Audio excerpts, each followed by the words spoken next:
إن الحمد لله نحمده ونستعينه ونستغفره ونعوذ بالله من شرور أنفسنا ومن سيئات أعمالنا من يهده الله فلا مضل له ومن يضلل فلا هادي له وأشهد أن لا إله إلا الله وحده لا شريك له وأشهد أن محمدا عبده ورسوله يا أيها الذين آمنوا اتقوا الله حق تقاته ولا تموتن إلا وأنتم مسلمون.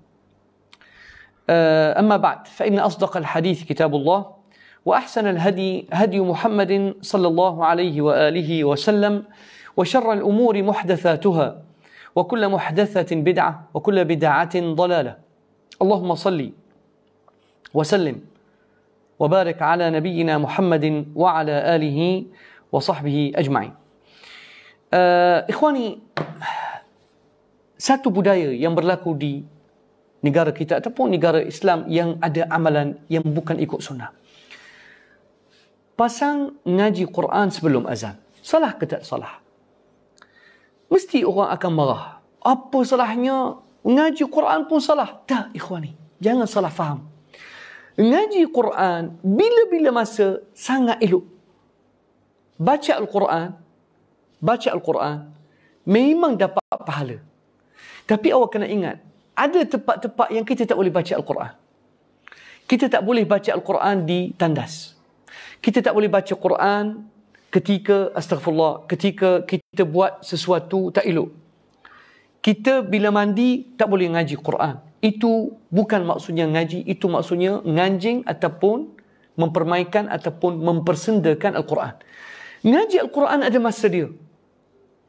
Ada masa dia ketika kita bersendirian, ketika dalam keadaan kita nak waktu subuh, wa Quran al-fajri, inna Quran al-fajri kana mashhuda.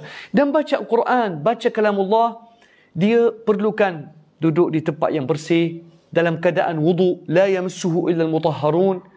Jadi ikhwani, pasang Al-Quran, sekali lagi kita ulang, pasang ngaji Al-Quran sebelum azan. Adakah di situ tempat dia ataupun salah? Ikhwani, ini satu amalan yang bid'ah. Kenapa awak salahkan orang ngaji pun salah? Itulah masalah kamu orang Wahabi. Tengok. Dia tak faham. Dia tak faham bahawasanya bid'ah, ikhwani. Bid'ah ni berlaku bila kita melakukan sesuatu tokok tambah bukan di tempat dia dan tidak mengikut syariat Nabi Muhammad sallallahu alaihi wasallam. Kenapa Allah Subhanahu wa taala utuskan nabi? Supaya mengajar kita, mendidik kita, tunjuk cara kita nak beribadah, bagaimana kita nak mendekatkan diri kepada Allah Subhanahu wa taala. Kan Allah Subhanahu wa taala dah sebut dalam Al-Quran, kama arsalna fikum rasulan minkum, kama arsalna fikum rasulan minkum yatlu alaikum ayatina. Dalam surah Al-Baqarah ayat 151, kama arsalna fikum rasulan minkum yatlu alaikum ayatina wa yuzakkikum. Kenapa Allah Subhanahu wa taala utuskan nabi? Kenapa Allah Subhanahu wa taala utuskan rasul? Untuk yatlu alaikum ayatina. Rasulullah ajar kita bagaimana baca Al-Quran, cara betul baca Al-Quran. Wa yuzakkikum, membersihkan kamu, didik kamu. Wa yuallimukum. Rasulullah sallallahu alaihi wasallam, ikhwani, dia dah ajar kita. Wa yuallimukum al-kitaba wal hikmah. وَيُعَلِّمُكُمْ الْكِتَابَ وَالْحِكْمَةِ. Rasulullah sallallahu alaihi wasallam ajar kita cara ngaji Al-Quran, Al-Hikmah, sunnah, bagaimana kita belajar sunnah, Al-Hikmah. وَيُعَلِّمُكُمْ مَا لَمْ تَكُونُوا تَعْلَمُونَ. Rasulullah sallallahu alaihi wasallam ajar kita perkara yang kita tak tahu. Jadi kenapa Rasulullah sallallahu alaihi wasallam tidak mulakan azan dengan ngaji? Sebab itu bukan cara untuk ajak orang kepada salat. Baik. Saya nak tanya soalan. Slowly. Kita insya-Allah belajar perlahan-lahan. Apa motif azan? Apa tujuan azan sebenar? Siapa tahu? Apa tujuan azan sebenarnya? Kenapa kita ada azan? Azan salat subuh ada azan. Bila masuk waktu zuhur ada azan. Bila masuk waktu asar ada azan. Bila masuk waktu maghrib ada azan. Bila masuk waktu isya ada azan. Kenapa ada azan, ikhwani? Siapa boleh jawab? Apa tujuan azan? Kenapa azan disyariatkan? Kenapa, ikhwani? Barakallahu fikum Iskandar. Azan menandakan masuk waktu salat. Bila ada azan, masyarakat kita, orang Islam, mengajak orang untuk salat. Barakallahu fikum akhi Fakhruzaman. Bila ada azan, maka masyarakat sekeliling akan tahu, dah masuk waktu salat. Maka orang akan prepare untuk ambil wudu. Orang prepare akan, inilah kelebihan azan. Tayyib. Kemudian, selain azan kita ada satu lagi. Nama dia iqamah. Iqamah, tujuan dia, bagi tahu masyarakat sekeliling, waktu salat ataupun salat telah didirikan. Salat dah kena ada. Salat kena pergi ke masjid. Sebab nak salat dah. Jadi, bila kita ada azan, dan kita dah ada iqamah, yang diajar oleh Rasulullah SAW, yang diajar oleh sahabat, maka kenapa kita kena reka satu lagi amalan baru untuk bagi tahu orang, kita pasang Quran ngaji? Cuba tanya orang, kenapa awak pasang Quran sebelum azan? Benda baik. Biasa saya tanya imam-imam ataupun Tok Bilal, kenapa awak pasang ngaji Quran sebelum azan? Dia kata nak bagi tahu orang dah masuk waktu azan. Nak bagi tahu orang waktu salat dah dekat. Baik, saya kata baik. Apa kata Tok Bilal, tak payah azan, pasang ngaji. Awak boleh gantikan ngaji Quran berbanding azan. Tak boleh Ustaz. Jadi saya kata, kenapa tak boleh? Kan awak dah pasang ngaji, maksudnya awak nak bagi tahu orang, dah masuk waktu salat. Apa gunanya azan? Nampak tak? Dia senyap. Dia dah sedar bahawasanya, dia telah menggantikan azan yang disyariatkan oleh Allah Subhanahu Wa Taala, dia menggantikan dengan ngaji Quran. Kita dah ada azan. Menunjukkan bahawasanya dah masuk waktu salat. Baik, kita jom belajar bagaimana azan disyariatkan. Jom kita belajar hadis, insya-Allah, supaya orang kita terbuka minda dan tidak akan menokok tokok tambah sebelum azan. Jom tengok hadis sahih. Hadis rawah al-Bukhari. Abdullah bin Umar radhiyallahu anhuma qala كان يقول كان المسلمون حين قدموا المدينة يجتمعون فيتحينون الصلاة. Di peringkat awal, bila orang Islam berhijrah ke kota Madinah, mereka akan berkumpul dan mereka yatahayyanun as-salat, yakni mereka akan cari waktu salat masuk bila. Laisa yunada laha. Di peringkat awal tidak ada azan. Tidak ada sebarang nida. Al-azan maksud dia an-nida, kita panggil orang untuk salat. Sebab tu kita panggil azan. Laisa yunada laha. Tidak akan ada sebarang amalan untuk memanggil orang untuk salat. Fatakallamu yawman fi dhalik. Maka sahabat pun berbincang. Suatu hari sahabat berbincang. Ini hadis sahih Bukhari, ikhwan. Hadis sahih al-Bukhari, Kitabul Adhan, hadis sahih Bukhari. Baik. Fatakallamu yawman. Suatu hari sahabat berbincang, faqala ba'duhum, sahabat berbincang untuk keluarkan satu pendapat, apakah amalan yang baik yang mereka boleh buat untuk buat sesuatu amalan untuk panggil orang supaya datang salat. Wa qala ba'duhum, jadi apa pendapat sahabat? Ada di kalangan sahabat kata, ittakhidhu naqusa. An-naqus yani launching. Ada sahabat kata, kita ambil naqus, mithla naqusin nasara. Jom kita ambil, kita buat satu naqus. Naqus ni launching, macam orang Kristian. Pendapat, ada sahabat bagi pendapat, mereka kata jom kita gunakan launching supaya panggil orang. Wa qala ba'dhum bal buqan mithla qarnil yahud. Ada di kalangan sahabat memberi cadangan, jom kita buat trompet macam orang Yahudi, macam sangkakala Yahudi. Faqala Umar awala tab'athuna rajulan yunadi bis salat.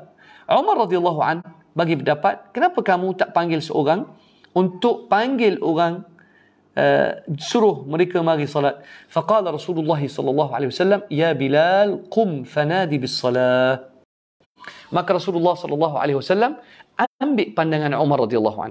Kerana Umar dan seorang lagi sahabat nama dia Abdullah bin Zaid, mereka telah mimpi bahawasanya ada seorang lelaki datang kepada sahabat dan lelaki ini ajar Umar cara azan.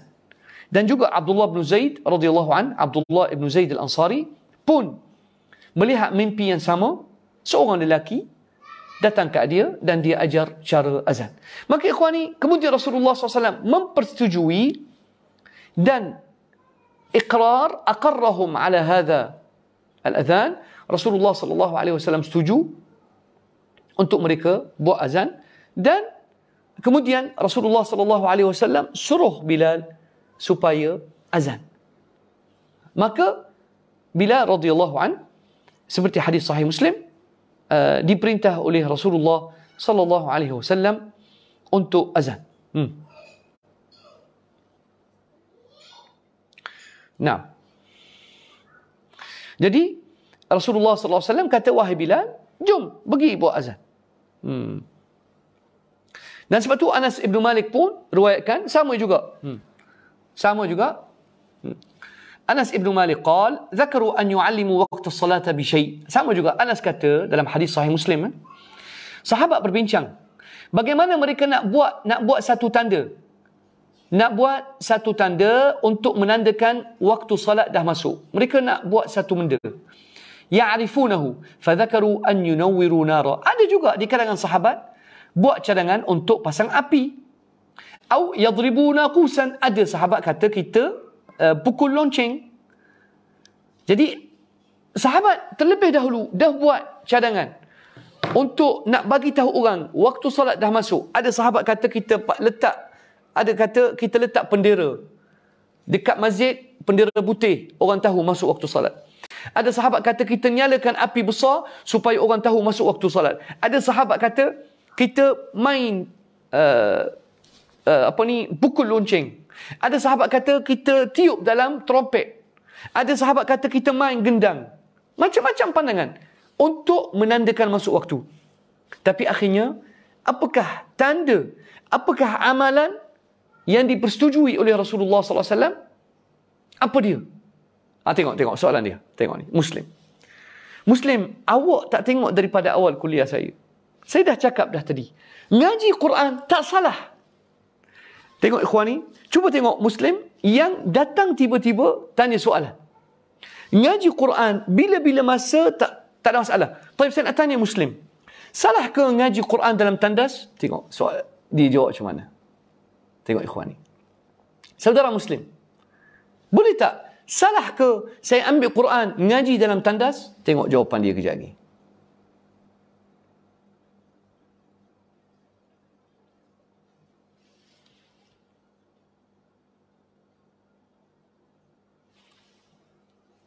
Saudara Muslim,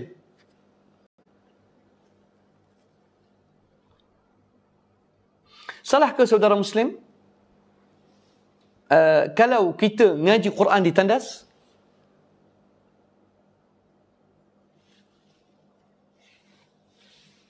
Saudara Muslim boleh tak jawab soalan saya? Ambil Quran nak ngaji dekat tandas, salah ke? Tengok dia jawab ke tak? Tak salah bertanya. Saya pun tanya awak balik. Salah ke saya tanya awak? Awak jawab soalan saya. Salah ke kita ngaji dalam tandas? Tengok dia tak nak jawab. Saudara Muslim, boleh tak jawab soalan saya? Salah ke saya bertanya? Saya tanya awak balik. Salah ke kita ngaji dalam tandas? Nak baca Quran, nak baca dekat tandas, boleh ke?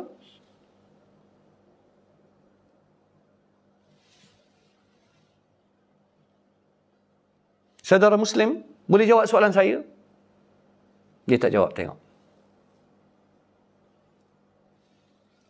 Saudara Muslim, salah ke kalau saya nak ngaji di tempat kotor, duduk tempat kotor, penuh dengan sampah, tak nak ambil wudu, nak ngaji Quran? Salah ke?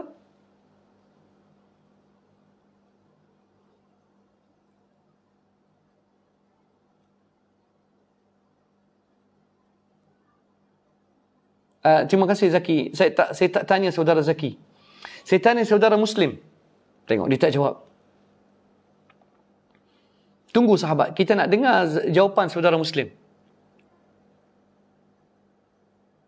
Ya, saya tak nak berdebat. Saya tanya awak satu soalan mudah, saudara Muslim. Kenapa awak lari? Salah ke saya ngaji Quran di dalam tandas?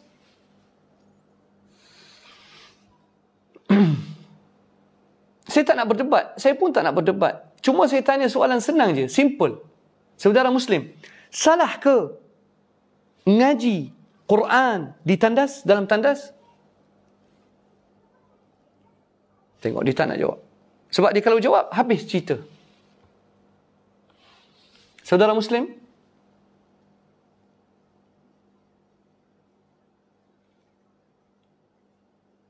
boleh jawab soalan saya, saudara Muslim?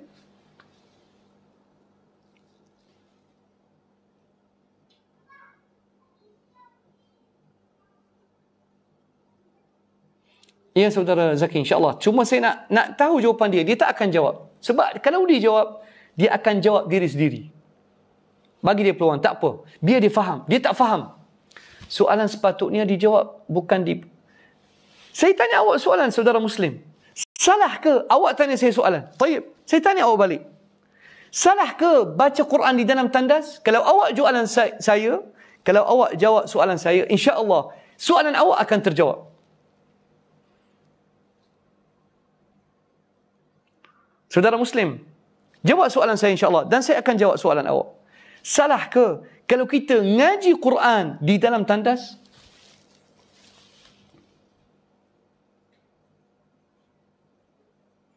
Memang simple tapi dia tak akan jawab sebab dia tahu kalau dia jawab soalan saya, terjawab soalan dia. Ngaji Quran dapat pahala tapi ada tempat dia.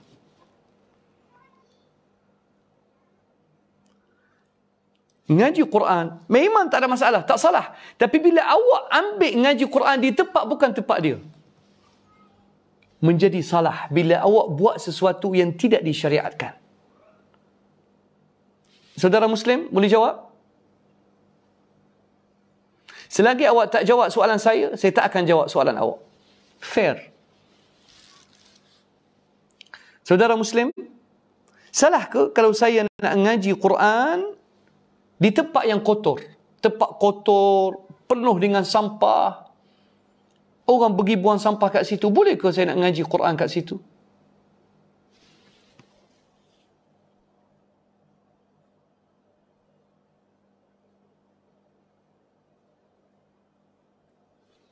Saudara Muslim boleh jawab insya-Allah soalan saya? Saya bagi awak 1 minit lagi.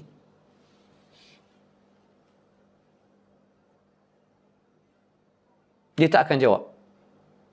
Dia tak akan jawab sebab kalau dia jawab, dia akan faham.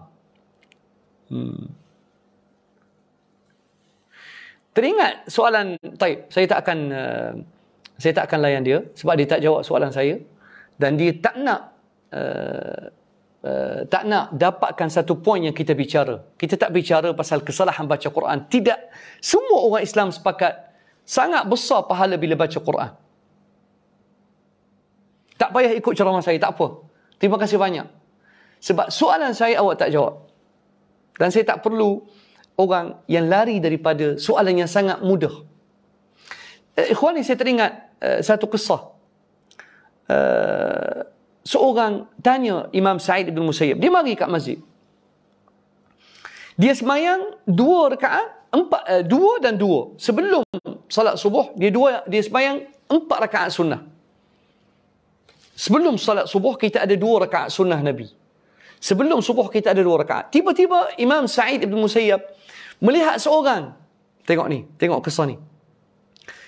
Imam Sa'id bin Musayyib melihat seorang yang tambah lagi 2 rakaat sebelum salat subuh. Dia semayang 2 rakaat sunnah sebelum subuh, dia tambah lagi 2. Imam Sa'id bin Musayyib rahimahullah, Imam Ahli Madinah, dia kata la taf'al. La taf'al. Jangan buat begitu. Jangan tambah lagi 2 rakaat. Cukup 2, bukan 4. Sebelum subuh hanya ada 2 rakaat sunnah Rasulullah sallallahu alaihi wasallam. Dia tanya apa? Tengok, orang ni tanya sama soalan macam saudara Muslim. Dia kata apa? Dia kata ayu'adzibuni Allahu 'ala as-salah? Salah ke? Salah ke aku tambah lagi 2 rakaat sunnah sebelum subuh? Salah ke? Apa kata Imam Sa'id? Qala la yu'adzibuka Allahu 'ala as-salah. Allah Subhanahu wa taala tidak akan siksakan dan azabkan engkau bila engkau tambah lagi 2 rakaat sunnah selain 2 rakaat yang Rasulullah ajar. Jadi sembahyang 4 sebelum subuh. Allah tak akan azab. Walakin yu'adzibuka ala mukhalafatika sunnah. Tapi Allah Subhanahu wa taala akan siksakan engkau sebab melawan sunnah. Tengok ikhwani. Dengar. Allah Subhanahu wa taala ikhwani, kalau orang yang ngaji tak apa, dia dah keluar tak apa. Sekali saya jawab soalan dia. Ikhwani, ngaji Quran tak salah. Langsung tak salah. Tapi bila awak letak pengajian Quran untuk menggantikan ataupun tokok tambah atas sunnah Nabi, bermaksud azan yang Rasulullah ajar dan disepakati oleh sahabat, azan itu tak cukup. Kita tanya orang bila pasang ngaji sebelum azan, apa motif awak? Dia kata, aku nak buat baik, aku nak tunjuk dan ajak orang untuk masuk masjid. Kita tanya dia balik, azan yang Rasulullah SAW ajar, azan yang dipersetujui oleh Nabi, azan yang disepakati oleh sahabat, kemudian dipersetujui oleh Nabi, tak cukup ke? Maksud bagi dia dah tak cukup. Maksudnya ajaran Nabi Muhammad SAW tak cukup memadai. Azan yang Rasulullah ajar, iqamat yang Rasulullah ajar, tak cukup bagi ahli bid'ah. Maka mereka akan tokok tambah lagi, ngaji Quran, akan buat. Baik, kita tengok satu athar yang berlaku di zaman Imam Malik, ikhwani. Jom kita tengok. Baik, sebab tu kita tengok tadi sahabat Rasulullah SAW masing-masing bagi pandangan. Ada yang kata, apa salahnya kalau kita pasang api untuk menandakan masuk waktu. Ada orang kata kita pukul loceng seperti orang Kristian. Ada orang kata kita tiup dalam trompet untuk menandakan masuk waktu salat. Tapi Rasulullah SAW ambil pandangan Umar radhiyallahu an, di mana Umar kata, ala tunaduna ila salati bil adhan. Kemudian siapa yang ajar cara azan? Tengok cara azan. Siapa ajar? Ada seorang muadzin nama dia Abu Mahdhurah. Anna Nabi Allah sallallahu alaihi wasallam 'allamahu hadzal adhan. Siapa yang ajar azan? Rasulullah. Allahu akbar, Allahu akbar. Allahu akbar, Allahu akbar.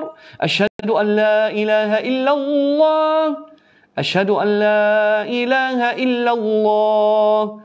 Asyhadu anna Tengok, azan ni siapa ajar? Azan ini diajar oleh Rasulullah sallallahu alaihi wasallam. Jadi kalau Rasulullah sallallahu alaihi wasallam dah ajar kita azan untuk menandakan masuk waktu salat, mengapa kita nak tokok tambah? Baik, kita tengok apa yang berlaku di zaman Imam Malik. Bila Imam Malik rahimahullah tangkap seorang muazzin, Tok Bilal, yang buat azan baru ataupun dia buat satu perkara, dia macam sebelum azan dia panggil orang, as-salat, as-salat. Jom kita baca kisah ni dalam kitab Ibn Waddah. Muhammad Ibn Waddah dalam kitab Al-Bid'ah wa Nahy anha, thawwab al-muadzin bil Madinah. Seorang muadzin di Madinah dipanggil thawwab, yakni tambah, dia buat macam salat, nak masuk waktu salat sebelum azan. Fa arsala ilaihi Malik. Di zaman Imam Malik, فأرسل إليه مالك فجاءه. Imam Malik panggil dia.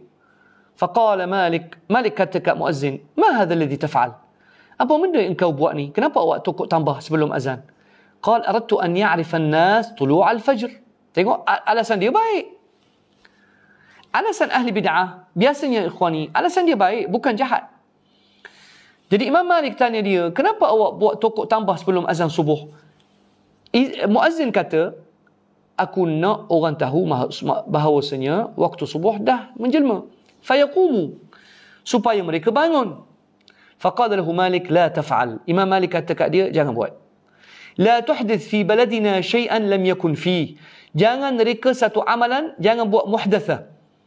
Jangan reka satu perkara di negeri kami, yakni di Madinah, yang tidak pernah ada. قد كان رسول الله صلى الله عليه وسلم بهذا البلد 10 سنين. Kata Imam Malik rahimahullah, Rasulullah ada di negeri Madinah 10 tahun. Wa Abu Bakar, Umar, wa Uthman falam yaf'alu hadha. Rasulullah di Madinah tak pernah buat, Abu Bakar tak pernah buat, Umar tak pernah buat, Uthman tak pernah buat di Madinah. Fala tuhdith fi baladina ma lam yakun fi. Jangan reka satu amalan muhdath, jangan reka satu bid'ah di negeri kami yang tak pernah ada. Fakaffa al-muadhdhin an dhalik. Bila Imam Malik tegur muazzin, tegur Tok Bilal tu, dia berhenti. Wa aqama zamanan, dia berhenti seketika. Thumma innahu tanahnaha fil manarah 'inda tulu'il fajr. Suatu hari sekali lagi dia buat satu bid'ah. Dia buat apa? Tanahnah. Tanahnah ni buat itu pun salah. Allahu akbar. Tengok betapa ulama salaf nak tokok tambah sikit pun tak boleh. Sebab tu ikhwani, kalau pergi Makkah Madinah, cuba tengok azan. Adakah dibuat sebarang bunyi sebelum azan? Tak ada. Cuba tengok Makkah Madinah. Terus. Allahu Akbar, Allahu Akbar. Terus azan. Azan je lah. Dah azan disyariatkan untuk menandakan masuk waktu. Kenapa awak tokok tambah? Kenapa nak pasang ngaji? Ngaji tak salah. Tapi kita tanya, kenapa pasang ngaji? Pasang ngaji nak bagi tahu orang masuk waktu salat. Kalau awak dah pasang ngaji, apa gunanya azan? Ganti ya, tinggalkan azan. Tak lama lagi ikhwani, orang akan tinggalkan azan. Orang akan amalkan perkara bid'ah. Pakai bukul bendung, bukul gendang, pasang ngaji, pasang nyanyi, pasang selawat. Baik, saya nak tanya ikhwani. Saya nak tanya.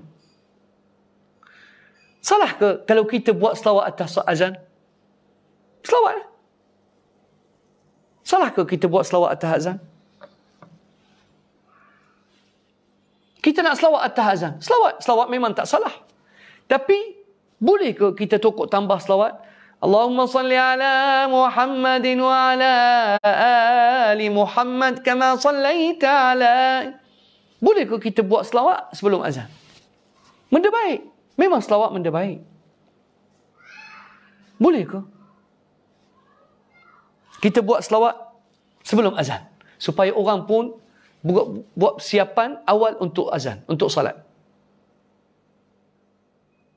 Terbaik Ina. Tak salah, tapi Rasulullah tak buat. Tak ajar. Taib. Terbaik. Tak salah sebenarnya. Tapi bukan itu cara Rasulullah SAW. Masya Allah. Ya betul.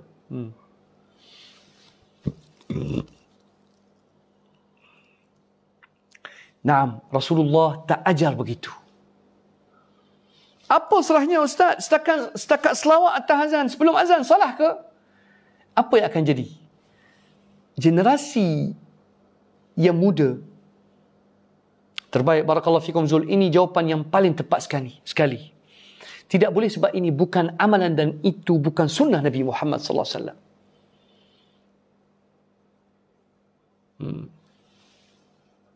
Barakallahu fik akhi Hanif. Naam, ini hadis dia. Sahih. Ini bukan ajaran Nabi. Kalau kita buat sekarang ni satu bid'ah baru, sebelum azan kita selawat atas Nabi.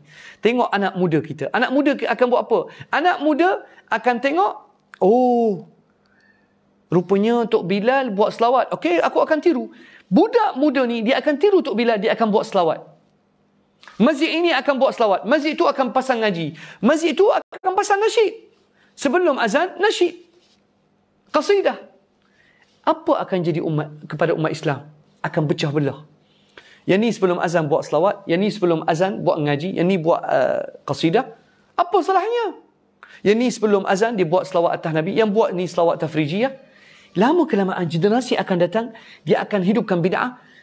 Sunnah Nabi, syariat azan akan lenyap dan akan hilang. Kita sambung kisah Imam Malik rahimahullah. Baik. Lama kelamaan Tok Bilal ini di Madinah senyap. Thumma innahu tanahnaha fil manarah. Dia dekat manarah, dekat tempat azan. Dia buat sebelum terbit fajar. Fa'arsala ilaihi Malik. Imam Malik panggil dia lagi. Faqala lahu ma hadha alladhi taf'al. Imam Malik panggil lagi sekali Tok Bilal. Imam Malik kata, apa yang kau buat? Qal aradtu an ya'rifa an-nas tulu' al-fajr. Tengok sekali lagi, niat dia baik. Niat muazzin ini, niat Tok Bilal tersebut bila buat sebelum azan, nak bagi tahu orang waktu solat dah terbit. Waktu subuh dah naik. Dah dekat waktu subuh. Faqala, kata Imam Malik kat dia, alam anhaka alla tuhditha indana ma lam yakun. Kan aku dah larang engkau reka satu amalan bid'ah yang tidak pernah berlaku di Madinah. Faqal, innama nahaitani 'ani tathwib. Tengok, dia berdebat lagi. Orang tu kata, awak larang aku buat taswib. Engkau sekat aku buat taswib. Awak larang aku panggil orang taswib, yakni kata salat nak masuk waktu. Itu je engkau larang aku. Faqala lahu Malik, la taf'al. Imam Malik kata jangan buat. Walaupun suara biasa sebelum azan, jangan buat. Fakaffa aidan zamanan. Lalu dia berhenti seketika. Tok Bilal ini pun bila Imam Malik tegur dia 2 kali dah, dia berhenti. Thumma ja'ala yadribul abwab. Lepas tu dia buat lagi satu bid'ah. Dia pergi kat pintu-pintu orang, dia ketuk pintu. Dia nak suruh orang pergi sembahyang. Kononnya. Fa arsala Malik ilaih. Kali ketiga Imam Malik panggil dia. Faqala ma hadha alladhi taf'al? Apa yang kau buat ni?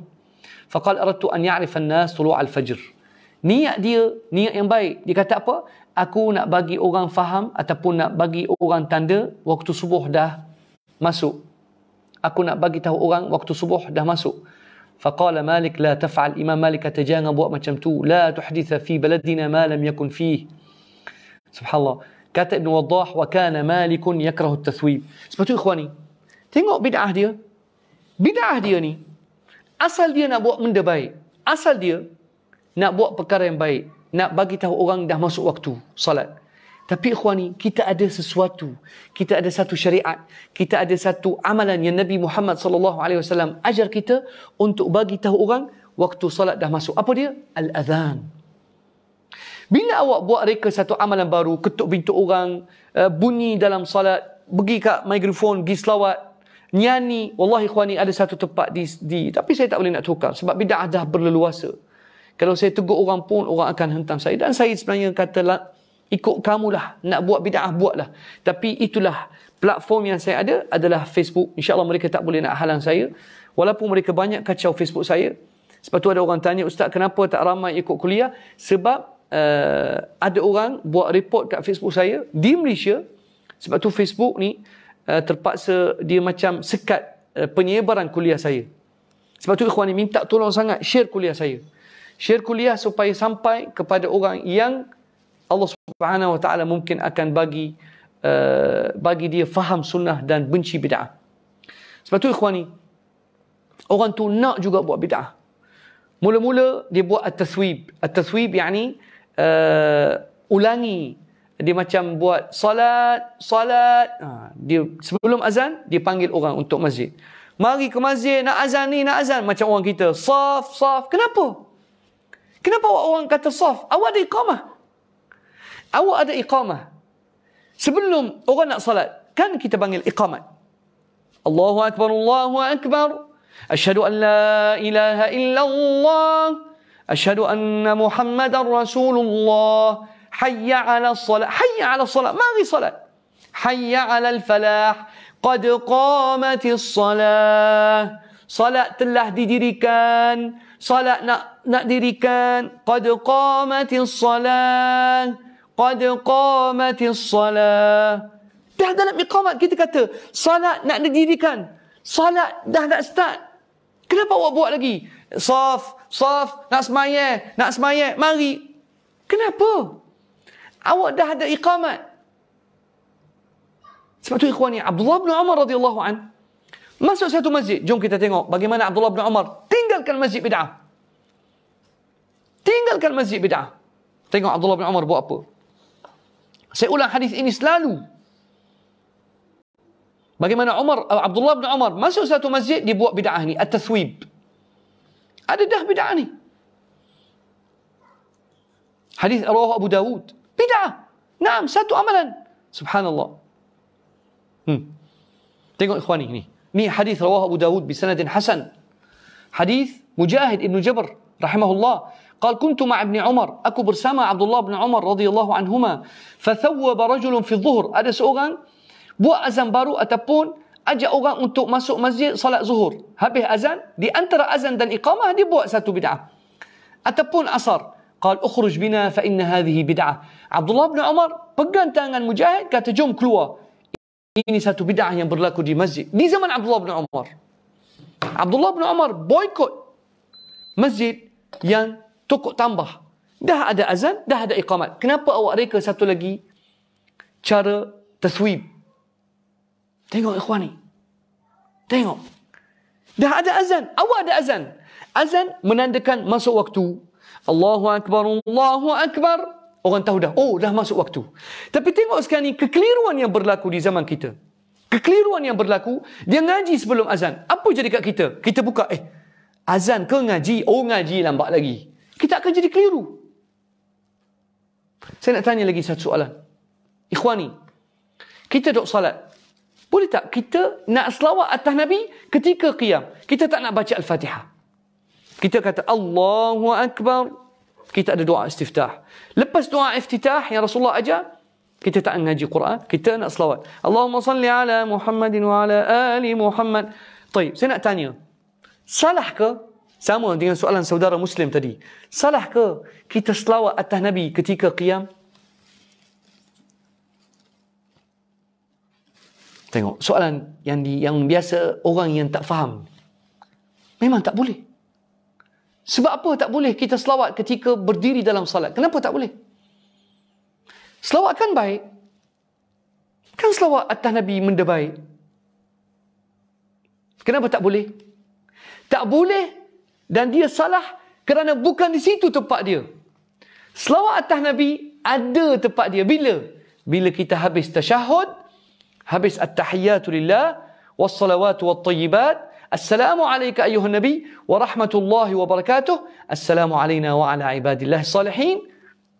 Ashhadu an la ilaha illallah wa ashhadu anna Muhammadan abduhu rasulullah. Allahumma salli ala Muhammad wa ala ali. Selawat atas Nabi tempat dia bila? Bila kita dah habis at-tahiyyatu lillah. Naam, Nabi tak buat dan Nabi tak ajar begitu. Tiba-tiba awak nak ubah atas dasar semua bid'ah hasanah, semua boleh buat, janji benda baik. Apa jadi? Hancur salat. Habis tukar salat. Selawat atas Nabi tak salah, benda yang baik. Tapi bukan situ tempat dia. Selawat atas Nabi bukan ketika kita mulakan salat. Tak boleh selawat. Di situ ada doa iftitah yang Rasulullah ajar. Allahu Akbar kabira, walhamdulillahi kathira. Ataupun wajjahtu wajhi lilladhi fatara as-samawati wal ard. Ada doa Rasulullah ajar. Cara tertib, cara terkemas. Bayangkan kalau kita membenarkan orang, buatlah bid'ah hasanah ikut suka awak. Apa akan jadi? Salat pun hancur. Dah orang tak payah baca Al-Fatihah, pergi selawat atas Nabi ketika salat. Allahu Akbar. Allahumma salli ala Muhammad. Jadi macam Syiah. Syiah, dia bila salat, mendirikan salat, mereka tak akan baca Al-Quran. Mereka akan selawat atas Nabi. Bahkan dia akan doa ketika benda baik. Bid'ah bagi dia, tak ada masalah. Tengok betapa bahaya bila kita tukar sunnah Nabi. Sebab tu ikhwani, ada hadis kata Hassan ibn Atiyah rahimahullah, dia bukan hadis tapi athar. Hassan ibn Atiyah, guru Imam Al-Auza'i rahimahullah, قال ما أحدث قوم بدعة في دينهم إلا ورفع الله من سنتهم مثلها. Setiap kali satu kaum buat bid'ah dalam agama, nescaya Allah Subhanahu wa taala akan angkat satu sunnah daripada agama mereka. Ma ahdatha qaumun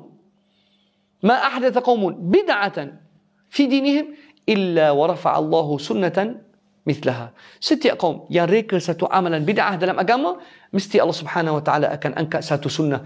Tengok tak lama lagi orang tokok tambah, sebelum azan akan buat ngaji, akan buat selawat. Lama kelamaan orang dah tak perlukan azan. Tengoklah.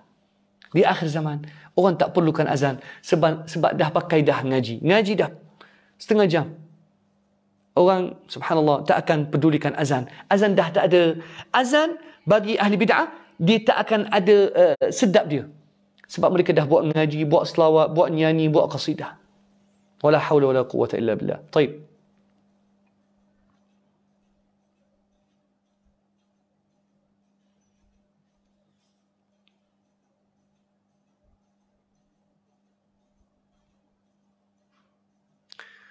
Ada satu soalan, tak boleh kita nak doa atas orang ni. Tak, kita doa supaya Allah Subhanahu Wa Taala bagi mereka hidayah.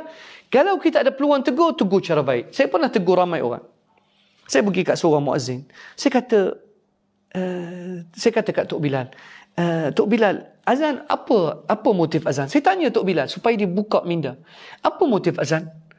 Dia kata supaya orang tahu masuk waktu. Saya kata baik Tok Bilal, barakallahu fiik.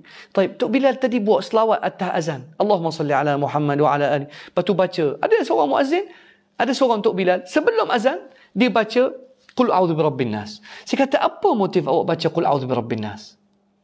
Dia kata sebab nak bagi tahu orang saya nak azan. Tapi saya kata awak dah azan menandakan masuk waktu. Awak nak reka satu lagi amalan baru bagi tahu orang bahawasanya azan nak juga. Maksudnya awak nak reka satu amalan menandakan masuk waktu. Apa kata kalau saya buat satu lagi amalan menandakan awak sebelum awak ngaji, awak buatlah selawat supaya orang tahu selawat, lepas tu ngaji, lepas tu zikir, lepas tu azan. Apa akan jadi? Oh, dia pun duk fikir. Oh, banyak ustaz. Jadi banyak. Kalau saya buat ngaji, seorang lagi buat selawat, seorang lagi buat zikir sebelum azan, nanti masa azan tu sikit. Saya kata tengok, lama kelamaan azan akan pudar dan orang akan tinggalkan azan. Sebab banyak amalan tokok tambah. Awak nak ngaji, dia nak selawat, yang ni nak baca qul wallahu ahad dan berzikir sebelum azan. Apa akan jadi? Waktu azan akan jadi terhad dan waktu salat bukan akan terhad. Bid'ah akan makan sunnah. Nampak ikhwani? Bid'ah akan makan sunnah. Dan agama akan jadi pudar. Bid'ah banyak akan tumbuh-tumbuh seperti tumbuhan parasit. Dia akan makan sunnah Nabi Muhammad SAW. Allah Subhanahu Wa Taala turunkan kat kita Nabi supaya dia ajar kita cara azan, ajar kita salat, ajar kita selawat. Tiba-tiba kita tolak cara azan, kita tolak cara Nabi selawat, kita tolak cara Nabi ajar salat, kita buat agama sendiri. Apa akan jadi? Kita lama kelamaan akan tolak ajaran Nabi Muhammad SAW. Kita akan buat amalan baru, amalan atuk moyang, amalan tok guru, amalan tok Bilal, amalan muazzin. Akhir, subhanallah, Islam akan pudar dan sunnah Rasulullah sallallahu alaihi wasallam akan rosak, dan masing-masing setiap orang, setiap daerah, setiap masjid akan buat cara dia sendiri, dan kita tak akan kenal sunnah Nabi Muhammad sallallahu alaihi wasallam. Wala haula wala quwwata illa billah. Dan generasi akan datang, mereka tak akan langsung kenali cara Nabi azan, dan sunnah Nabi Muhammad sallallahu alaihi wasallam akan hilang mengikut zaman. Sebab itulah ikhwani, Abdullah Ibn Mas'ud radhiyallahu anhu kata, qal kaifa bikum wa bi zamanin kaifa bikum idza labisatkum fitnah yahramu fiha al-kabir wa yarbu fiha as-saghir wa yattakhidhuha an-nasu sunnah. Bagaimana kamu dengan satu bid'ah yang akan datang kat kamu, dia akan pegang kamu, dia akan pakaikan kamu, yahramu fiha al-kabir, orang akan membesar dengan bid'ah ini, budak kecil akan dididik dengan bid'ah. وَيَتَّخِذُهَا النَّاسُ sunnah. Satu amalan bid'ah akan dianggap sunnah dan agama bagi masyarakat. فَإِذَا غُيِّرَتْ, bila awak nak tukar amalan ini, orang akan marah, orang akan kata, agama Allah ditukar. Sebab tu bila kita kata sebelum azan, sunnah Nabi, tak ada sebarang bacaan selawat ataupun ngaji Quran. Tidak, terus azan. Terus azan. Orang akan marah dan akan tuduh kita kurnia Wahabi, sebab kita cuba kembalikan masyarakat kepada sunnah Nabi Muhammad SAW, dan kita nak cuba untuk hidupkan sunnah Nabi dan matikan bid'ah, dan akan jadi satu tugas yang amat besar. Subhanallah. Sebab tu Imam Abdullah Ibn Mas'ud radhiyallahu anhu قال كيف بكم إذا لبستكم فتنة يهرم فيها الكبير ويربو فيها الصغير. Budak kecil dididik dan besar dengan bid'ah. ويتخذها الناس سنة فإذا غيرت قيل أغيرت السنة. Bila awak nak cuba ubah bid'ah, orang akan marah, mereka akan ingat agama telah diubah. Qalu wa mata dhalika ya Aba Abdurrahman. Ramai orang tanya Abdullah Mas'ud, bila akan berlaku perkara ini? Qal idza qalla fuqahaukum wa kathura qurraukum. Bila ulama fiqh sunnah makin kurang, makin ramai meninggal ulama sunnah, dan orang yang tunjuk pandai baca-baca tanpa faham Quran, dia makin ramai. Wal tumisatid dunya bi'amalil akhirah. Bila orang jual agama untuk demi dunia, dan kurang ulama yang bangkit untuk mempertahankan sunnah dan mengecam dan terangkan bahaya bid'ah. Dan inilah akhir zaman. Wala haula wala quwata illa billah. Cukup setakat ini sebab dah masuk waktu Isyak. Alhamdulillah ada azan. Azan tengok. Azan menandakan masuk waktu. Azan dah menandakan. Kita insya-Allah bersiap untuk salat insya-Allah taala. Minta tolong ikhwani, share kuliah ini. Mudah-mudahan insya-Allah orang kita dah faham dan faham betapa pentingnya sunnah insya-Allah. Assalamualaikum warahmatullahi wabarakatuh.